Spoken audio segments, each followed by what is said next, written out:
Examen en Salud, otra semana más con mi compañera Mariela Acevedo. Gracias, que está hermosa. Gracias, el amor.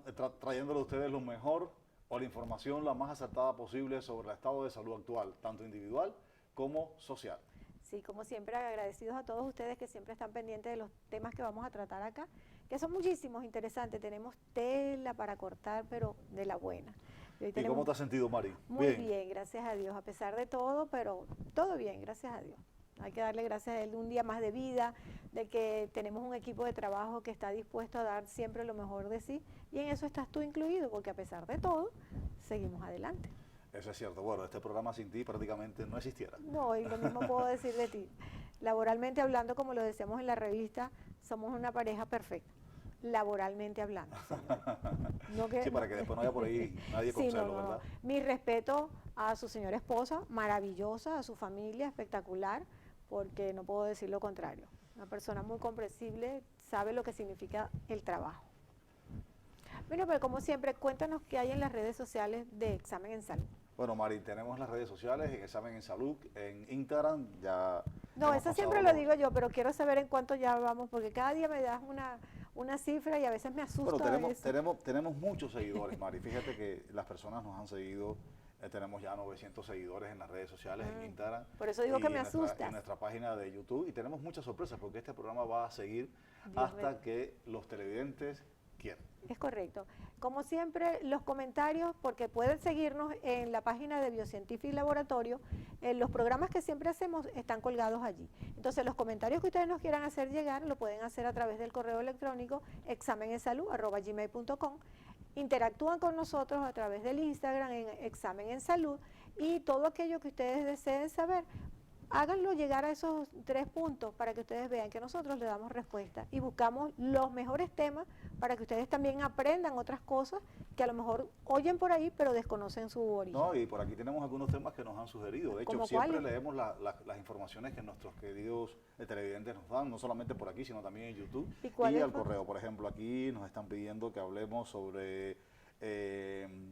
estética facial, vamos a pedir un programa sobre eso y también sobre varices. Y bueno, la sorpresa es que muy pronto vamos a tener unos temas muy parecidos acá en Examen en Salud. Eso es correcto, porque la idea es que ustedes aprendan, porque de repente uno a voz populi en pasillo, uno escucha cosas y desconocemos realmente cuál es el origen de todo eso y dónde se encuentra. Y ese es el tema que quisiera que tratáramos hoy, Helio. Va a sonar fuerte, ¿lo digo?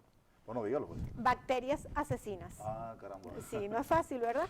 Pero entonces saber en qué lugar las podemos encontrar, cómo podemos escurrirnos de ellas, porque potencialmente, como lo digo en el micro, potencialmente son unas potencias muy dañinas. Sí, por aquí nos habían pedido que habláramos sobre ese tema, porque a veces hay muchos comentarios en las redes o quizás en la prensa amarillista que especulan un poquito, y lo mejor es centrarse en hablar sobre cuáles son los microorganismos o las bacterias, Mari, como me estaba diciendo hace rato, que más daños causan a la población, no solamente a los niños, sino también a nosotros los adultos.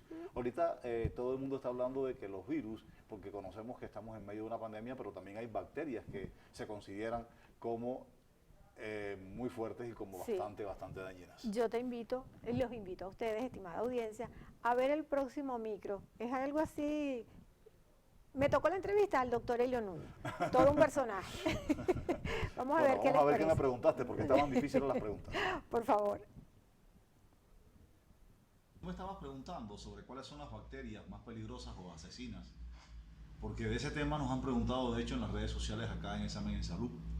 Y hay que partir del hecho de que la Organización Mundial de la Salud ha dicho recientemente que hay que desarrollar urgentemente nuevos fármacos para combatir grupos de bacterias que ella está considerando patógenos prioritarios, ¿verdad?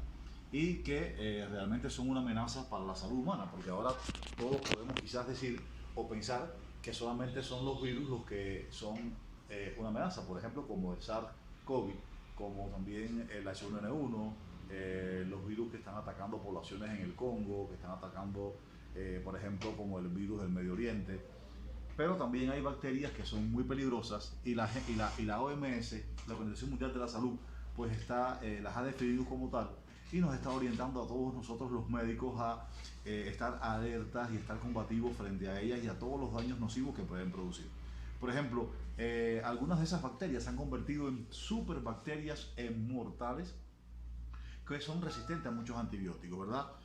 ¿Cómo ocurre eso? Bueno, pues las bacterias son muy inteligentes, por así decirlo, porque han encontrado la forma de resistir a los tratamientos. Y no solamente de resistir a los tratamientos, Mari, sino también de encontrar un material genético dentro de ellas que sea capaz de transmitir esa resistencia, ¿verdad?, a otras bacterias y hacer que no respondan a los fármacos habituales que hay, ¿verdad?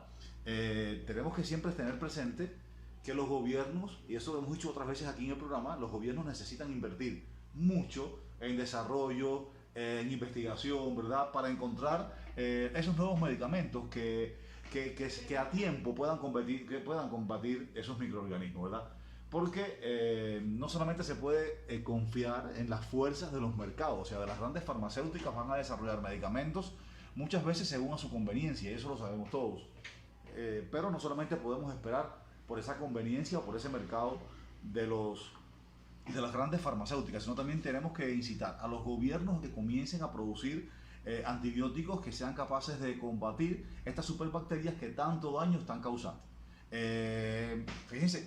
Fíjate, Mari, que la cantidad de bacterias resistentes y estas bacterias multiresistentes pues están permitiendo o han provocado, por así decirlo, que nos estemos quedando frente a las bacterias más resistentes con menos opciones. Hay cada vez menos antibióticos para poder resistir estos embates de estas bacterias multiresistentes. Y si dejamos esto solamente a los mercados de las grandes compañías, no vamos a tener tiempo para poder combatirlas y va a causar mucho mayor morbilidad y mucho mayor mortalidad. Fíjate, ahí tenemos el caso, por ejemplo, de los Clostridium, de los Staphylococcus aureus, tenemos el caso de las Pseudomonas, tenemos el caso de los Acinetobacter, tenemos el caso de muchas otras enterobacterias, ¿verdad?, que se han convertido poco a poco en amenazas para los seres humanos. Indiscutiblemente que tenemos que estar preparados para ellas. Por ejemplo, el Staphylococcus aureus, también conocido como Estafilococo dorado, el Clostridium difficile, se han convertido en amenazas muy serias para la salud mundial. Y también cepas de hecho de tuberculosis y también cepas de gonorrea, como hemos hablado aquí en el programa un día que invitamos al doctor a hablar sobre enfermedades de transmisión sexual, hasta las cepas de gonorrea, ¿verdad? Bueno, muchas de estos microorganismos tienen características críticas y hay muchos grupos clínicos de ellos que son capaces de provocarnos un daño que irremediablemente nos va a traer a la larga una mayor mortalidad y menos uso o menos adecuado uso de los antibióticos. Bueno, hoy me tocó la entrevista a mí, así que Mariela me estaba haciendo estas preguntas para que sea yo quien respondiera estas interrogantes en Examen en Salud por los comentarios que tienen los televidentes sobre este tema. ¿Cierto, Mari? Es correcto, y no solo eso, oyendo la explicación que estás dando a la audiencia, nos encontramos que las bacterias son superpotencias, microscópicamente hablando, porque se ven a través de una lupa de un microscopio, pero cómo pueden alterar la salud de un individuo, la salud de una colectividad y a nivel mundial tantas cosas que vemos. De hecho, la Organización Mundial de la Salud las cataloga, las separa en críticas, medias y elevadas. Me gustaría que nos diera la explicación al respecto como médico, infectólogo, microbiólogo que eres, para decir más o menos en qué ambiente las podemos ubicar y la audiencia, nuestros amigos que están detrás de cámara, sepan cómo tener esa precaución ante esos minúsculos que nos hacen un daño inmensamente grande. Fíjate, Mari, indiscutiblemente, como estábamos conversando hace rato, o como decíamos hace rato, las bacterias, la OMS las dividió en tres grandes grupos, ¿verdad? Tú los mencionabas, un grupo que es el grupo crítico, ¿cierto? ¿Cierto? Un grupo que es el grupo medio y el grupo elevado, ¿verdad? Dentro de las bacterias críticas son las más peligrosas desde el punto de vista de atención de salud, sobre todo porque ellas las podemos encontrar, y eso son cosas que tú sabes, las podemos encontrar y se lo vamos a decir a los televidentes, en los hospitales, en los hogares de ancianos, ¿verdad? En los centros de atención, ¿verdad? Ahí es donde más con frecuencia aparecen estos microorganismos. Ahora bien, ¿cuáles son los microorganismos o cuáles son las bacterias que están en ese grupo crítico? Fíjate, tenemos varias. Tenemos, por ejemplo, Mari, tenemos en esa prioridad crítica, tenemos, por ejemplo, las pseudomonas. La pseudomonas, que muchas veces es conocida como la bacteria come carne, ¿cierto? Correcto, sí. Y que son muy resistentes a antibióticos como imipenen y meropenen, que tú conoces eso perfectamente Son bien. de última generación, por decirlo así, pero que es tanto los estragos que ellas, por las toxinas que logran emitir en tiempo récord, porque se reproducen, pero a la N, causan demasiada agresividad en los tejidos y por eso que cuesta la erradicación de esas No, bacterias. por ejemplo, el caso de las pseudomonas se encuentran muchas veces en el agua. Ajá. Ellas crecen fácilmente en los ambientes húmedos y son capaces de infectar a pacientes e infectarnos a nosotros como médicos también. A nosotros muchas veces nos cuesta como médicos eliminarlas porque son bien difíciles de eliminar. Ahí también están algunas, por ejemplo, como otro grupo de microorganismos que se llaman Acinetobacter, sobre todo un Acinetobacter que tiene el nombre de Acinetobacter baumannii, que es muy peligroso. Y también hay otros microorganismos del grupo de las enterobacterias, ¿verdad? Esas enterobacterias, por ejemplo, como está la Klebsiella, la Escherichia coli, la Pantoea, que son microorganismos del grupo de los gram negativos, son también causantes de alarma por la gran resistencia que tienen a los antibióticos y por la gran frecuencia con que se pueden aislar en los laboratorios clínicos o en las muestras de pacientes que pueden estar contaminados con ellas. Fíjate, son las bacterias conocidas como bacterias más peligrosas o bacterias asesinas. Sí, es que normalmente la población, y a veces uno en pasillo, por decirlo así, dicen las come carne, las come gente, y desconocemos los lugares donde ellas se encuentran, y lo mejor es precaución ante todo. Hay otro grupo, Mari, que son las bacterias de prioridad elevada. Entre esas tenemos una que vive con nosotros, de paso. ¿Cuál es? El Helicobacter pylori. O sea, digo que vive con nosotros porque es flora normal a nivel del tracto gastrointestinal, sobre todo el intestino grueso.